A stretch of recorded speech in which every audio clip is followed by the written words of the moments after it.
Eh bien bonjour à tous, j'espère que vous allez bien, on se retrouve sur Final Fantasy VII Ever Crisis pour faire un bilan du deuxième anniversaire du jeu. Alors oui, je pense que pour la grande majorité, le deuxième anniversaire est déjà terminé depuis quelques semaines maintenant, mais officiellement, l'événement d'Advent Children ainsi que les bannières du deuxième anniversaire se terminent demain. Donc il est temps pour moi de vous donner un petit peu mon avis global sur ce deuxième anniversaire.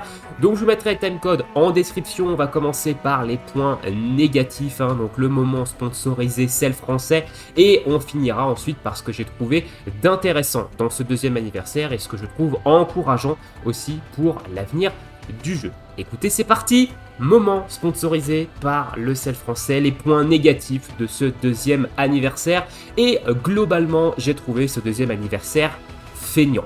Voilà, j'ai trouvé que c'était très feignant comme deuxième anniversaire, et notamment le thème de celui-ci. Alors attention, Advent Children, je dis pas que c'est nul, c'est un très bon film, et j'ai très bien aimé. Il y a le thème en lui-même est quand même plutôt cool. Maintenant, si on remet dans le contexte d'un anniversaire de jeu et de ce qu'ils en ont fait, surtout parce qu'ils auraient pu faire quelque chose de bien plus intéressant avec ce thème, même pour un deuxième anniversaire, et bah j'ai trouvé que c'était très cheap.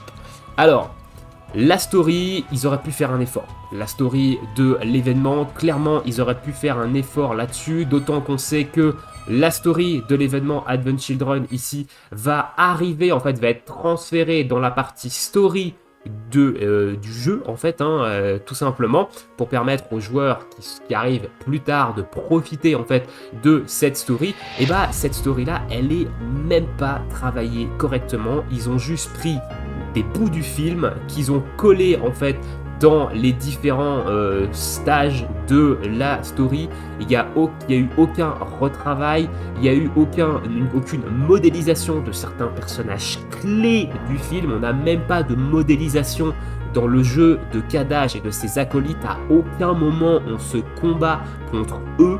En fait, on n'a que deux ennemis. On a le Bahamut-Sin qui nous ont recycler tout le mois, non, j'ai pas bugué, c'était bien pour appuyer que c'était vraiment, ils ont vraiment forcé avec ce boss là. On l'a eu partout durant le mois de septembre, que ce soit événement, escalation, ranking. Non, ranking on l'a pas eu, si on l'a eu en guild ranking, pardon, donc si on l'a eu. Donc du coup, ils ont vraiment forcé là-dessus et c'est vraiment dommage. C'est vraiment dommage parce qu'ils auraient pu faire quelque chose de bien mieux. Ils auraient pu faire une story, travailler avec des personnages chibi, voilà, ils auraient pu tout simplement refaire la story du film dans le jeu et pas cette feignantise qu'ils ont eu de juste prendre en fait le film et d'en coller des bouts dans l'histoire et de dire bah voilà, ça c'est la story. On est sur un deuxième anniversaire, c'est vraiment un truc. Ils auraient fait ça en dehors de célébration. Ça veut dire qu'on aurait eu juste dans l'année une célébration avec l'arrivée d'Advent Children. Ils auraient fait ça, ça aurait été vraiment dommage. Mais ça aurait pas eu le même impact que là, en fait. Là, c'est juste que c'est le deuxième anniversaire du jeu et c'est hyper cheap ce qu'ils ont fait avec la story d'Advent Children et c'est hyper dommage. Alors, peut-être qu'il y aura d'autres événements autour d'Advent Children, peut-être qu'ils vont enfin modéliser Kadaj et ses acolytes, qu'on aura des combats contre eux, du crash battle, etc.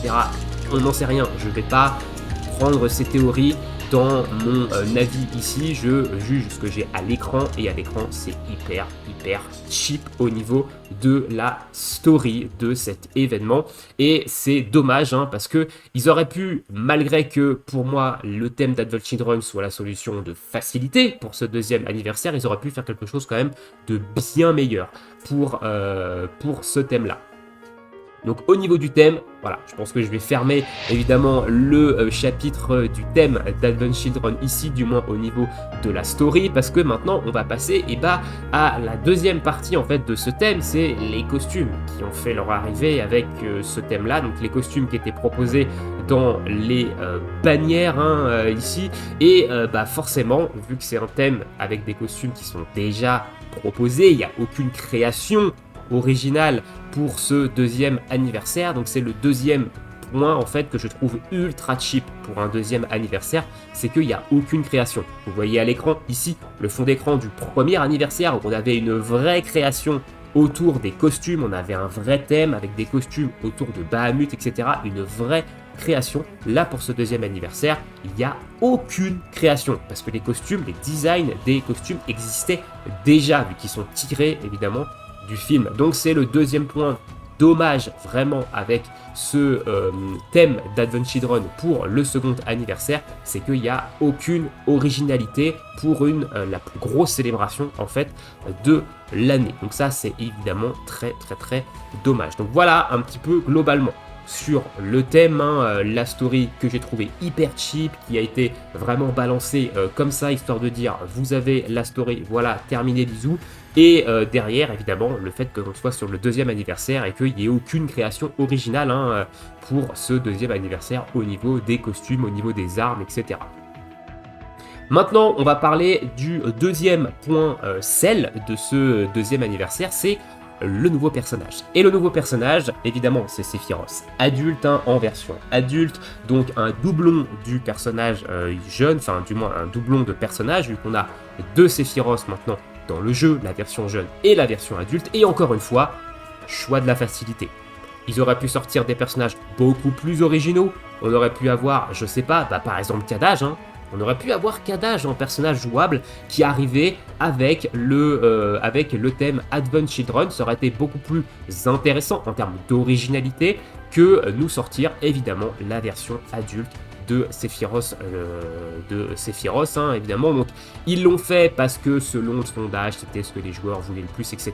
Donc c'était clairement la solution de facilité. Le costume qu'ils ont sorti lors de la bannière, c'est c'est juste un swap color du costume de base. Il n'y a aucune création sur le costume de Sephiroth adulte, c'est juste un recolor du costume de base.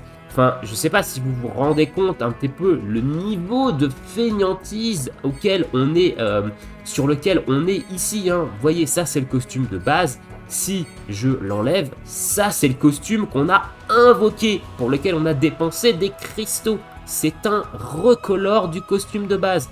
C'est honteux as fuck. Voilà, donc je trouve que c'est vraiment le deuxième point le deuxième gros point négatif de ce deuxième anniversaire avec ce personnage, ce nouveau personnage jouable, et on va dire jouable entre gros guillemets, parce que est-ce que vous l'avez utilisé dans des contenus endgame depuis qu'il est sorti?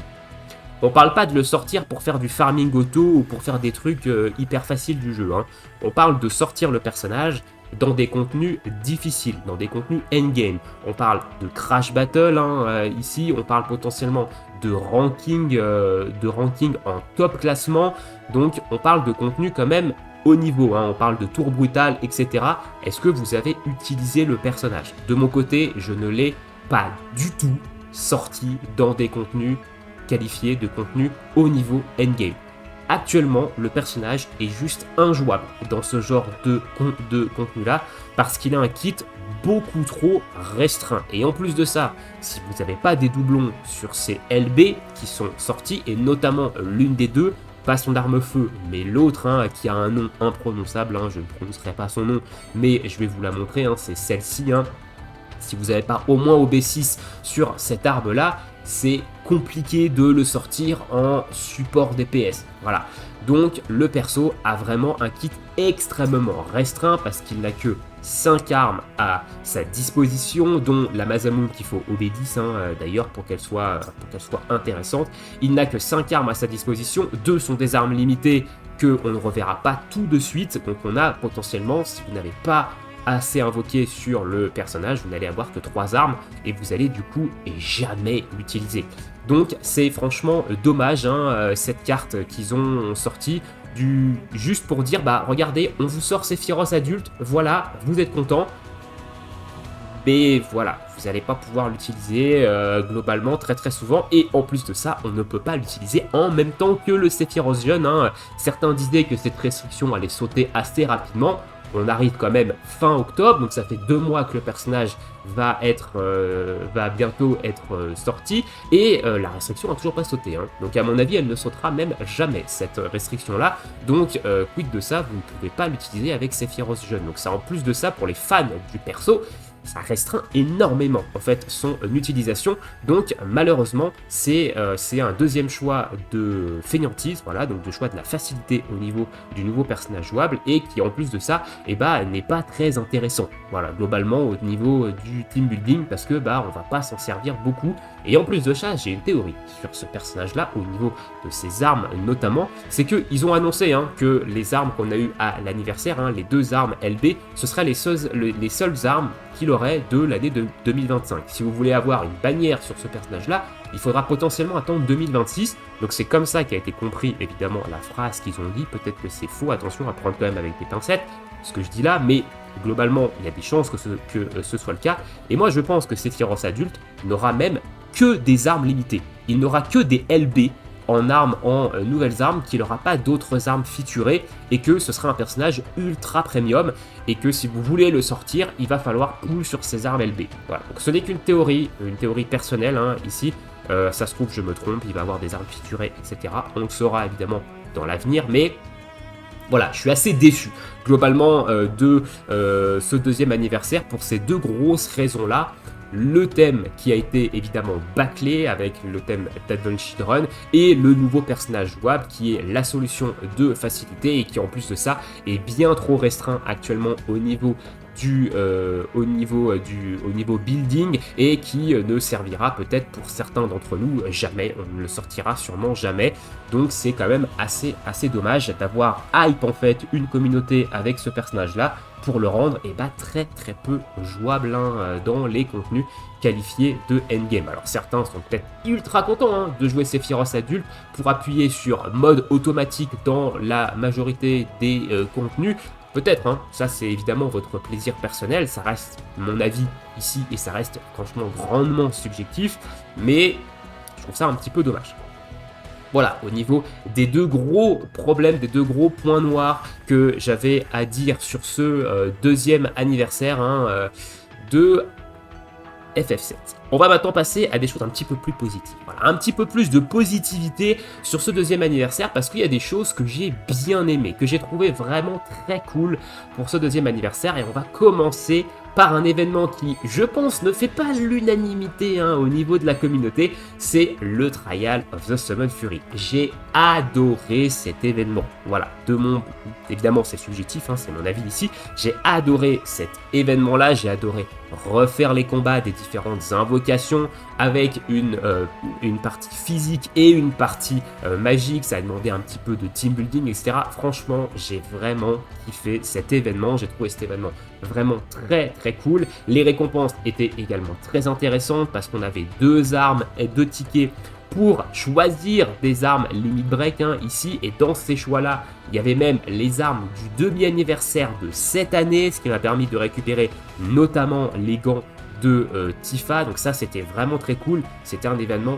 vraiment très bon. On avait également 2 tickets ici, 2 vouchers d'armes, enfin c'était vraiment le meilleur événement de ces 2 ans de mon point de vue au niveau en termes de propositions et en termes de reward. J'ai trouvé l'événement vraiment excellent. J'ai d'ailleurs fini par passer le Bahamut-Sin, voilà, dans ma précédente vidéo sur les doubles summons. Je vous ai dit que je le ferais peut-être pas, j'avais peut-être pas le temps, etc.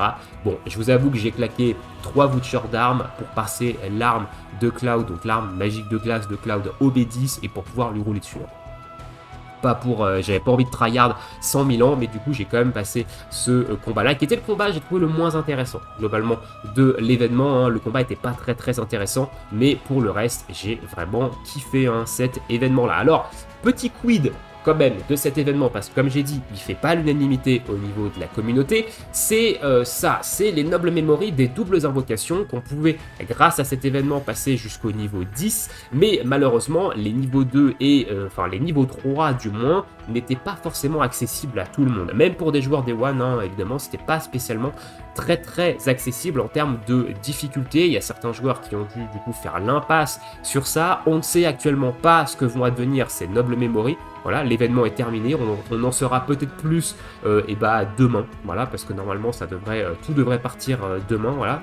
Donc on en saura plus un petit peu demain de où vont aller ces nobles memories pour passer les doubles invocations au niveau 10, pour ceux qui n'ont pas réussi à faire tous les niveaux. Donc on verra, c'est un truc que je laisse un petit peu entre guillemets, parce que ça potentiellement à voir comment ça va être fait, est-ce qu'il y aura un rerun de l'événement, etc. Donc est-ce que ceux qui n'ont pas réussi devront attendre? On verra. Mais dans l'ensemble, moi j'ai kiffé cet événement-là. Hein. Globalement, c'était pour moi le meilleur événement qu'on ait eu sur ce deuxième anniversaire. Ensuite, autre bonne chose que j'ai trouvé au niveau du jeu qui est arrivé avec le deuxième anniversaire, c'est le système de Memoria. Alors le système de Memoria, il est assez con. Hein. Globalement, c'est pas non plus révolutionnaire, mais je trouve ça intéressant. Parce que ici, on a vraiment un équipement sur l'équipe en elle-même. Hein. C'est un équipement qui va être totalement gratuit. Hein. D'ailleurs, pour l'instant, il n'est pas question que les Memoria soient invocables.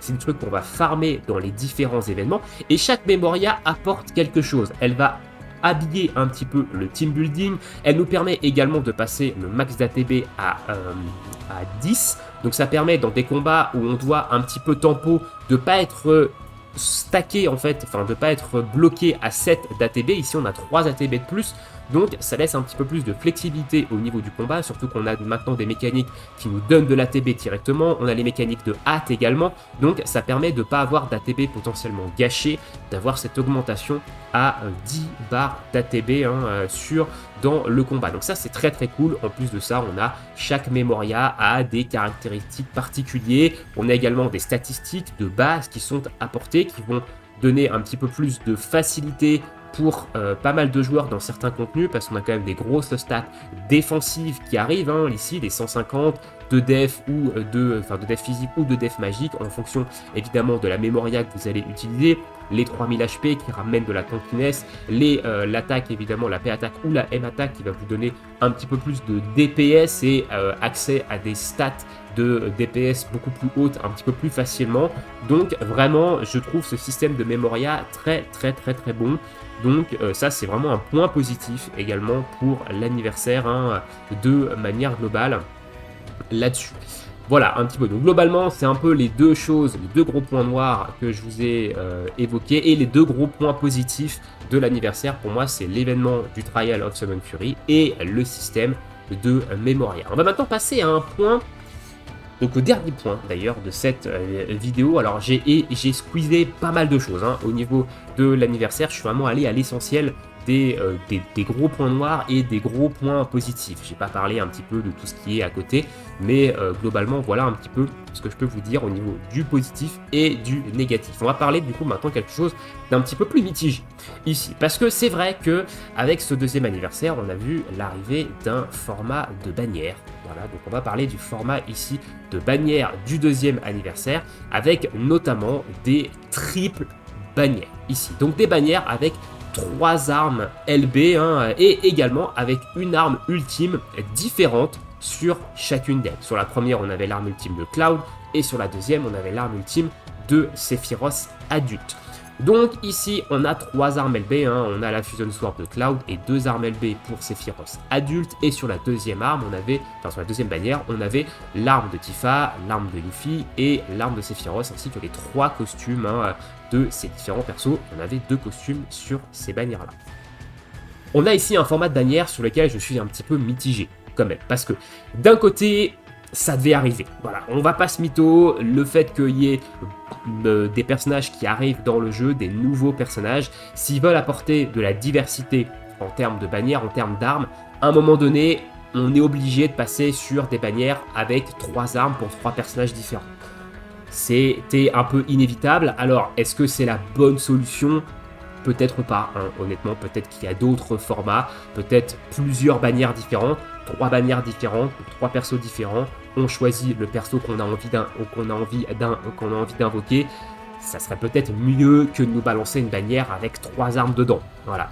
Mais néanmoins, il y a quand même un petit peu de positif dans ce système de bannière avec 3 armes dedans. Tout n'est pas négatif. Donc au niveau des stamps, au niveau des garanties, il faudrait quand même ajuster un petit peu le tir, parce que c'est pas non plus incroyable hein, au niveau des garanties quand on a de la triple bannière. Néanmoins, vous pouvez mettre les garanties sur une arme en particulier, et vous allez potentiellement dropper en bonus les autres armes. Donc les autres armes peuvent être du bonus ici, chose que on n'aurait pas si on avait 3 bannières distinctes. Donc c'est pour ça que je suis un petit peu mitigé sur ce format de bannière, parce qu'il est dur, certes, parce que si jamais vous voulez avoir les 3 armes de la bannière OB6, c'est quand même plutôt compliqué, sachant que vous avez potentiellement des garanties pour 2 armes OB6 et derrière c'est au petit bonheur la chance qu'il va falloir se jouer, donc ça peut potentiellement coûter très cher d'avoir les 3 armes OB6, OB10 on n'en parle même pas, hein. Ici on est sur un niveau de baleine et de chance très élevé, donc ça peut être un petit peu compliqué, mais d'un autre côté s'il n'y a qu'une seule arme potentiellement qui vous intéresse, vous avez des autres armes en plus qui sont des armes bonus, donc voilà, c'est pour ça que je mets ça en dernier point, ce qui est ni un point négatif, ni un point positif dans cette célébration d'anniversaire, mais que voilà, chacun verra un petit peu midi à sa porte avec ce nouveau système de bannière. Il y a du négatif, mais il y a également à côté un petit peu quand même de positif, donc à voir. À voir un petit peu ce qu'ils vont nous pondre maintenant au niveau des LB. Est-ce que ça va devenir la norme, ce genre de bannière-là, ou au contraire, est-ce qu'on va retrouver des bannières avec 2 armes dessus, etc., ou même des bannières mono, hein, comme on peut avoir ici avec l'arme de mat, avec le rerun de l'arme de mat. Maintenant, à voir. Néanmoins, il y a quand même, pour moi, le plus gros point négatif là-dedans, c'est quand même le fait qu'on ait des armes ultimes différentes. Ici, sur les 2 bannières, donc en un mois, on a eu 2 armes ultimes différentes sur les 2 bannières. Alors, quid du fait que je me sois complètement trompé quand j'ai choisi mon arme ultime, hein. D'ailleurs, j'ai fait un ticket au support par rapport à ça, par rapport à l'arme ultime de Sephiroth adulte où je m'étais trompé, etc. Bon, le support m'a dit, frérot, non. Voilà, clairement ils m'ont dit non, j'ai essayé d'insister, j'ai mis des arguments sur la table, etc.